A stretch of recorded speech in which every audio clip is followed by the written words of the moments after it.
One of the beliefs of many salespeople is that they make the sale by overcoming the reluctance of the prospect to buy. Note the assumption in the last sentence, the reluctance of the prospect to buy. Are you nodding your head in agreement?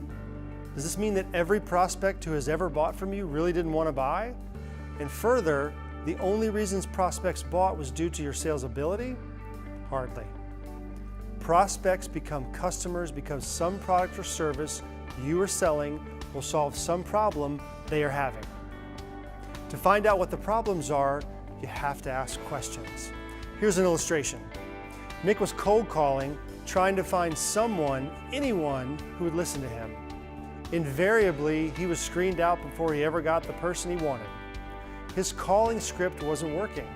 He never got past the part where he explained why he was calling.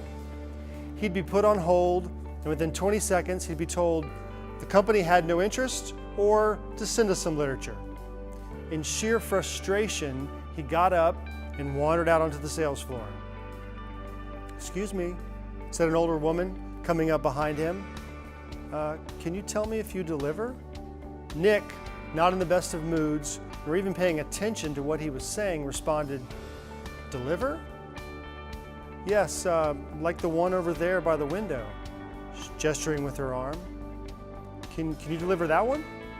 "Yeah, I suppose. Do you really want that one?" "Well, it would fit perfectly and..." "Fit perfectly?" Nick started to respond. "Oh yes, the size is just right too." "So you want the one on display?" asked Nick. "Well, if you have one in a box, that would be much better." "I don't know if we do." "Well, then I'll take that one." "But you never answered my question. Can you deliver?" Yes, of course, we can deliver." "Good, I'll take it." When Nick responded to the woman's first question, he ended by asking a question. "Do you really want that?" This simple question immediately put the pressure back on the prospect.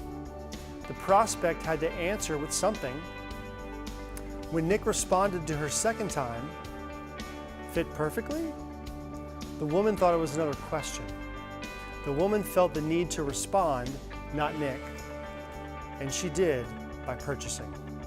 Nick did not walk onto the floor with the belief that anyone was going to buy anything. After a fruitless session of cold calling, Nick was probably wondering why he'd become a salesperson in the first place.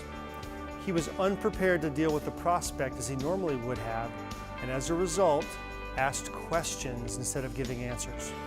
Nick didn't get in the way of the woman solving her own problem, and that was the key to the sale. Remember, the prospect sells herself, and you are there to make it happen.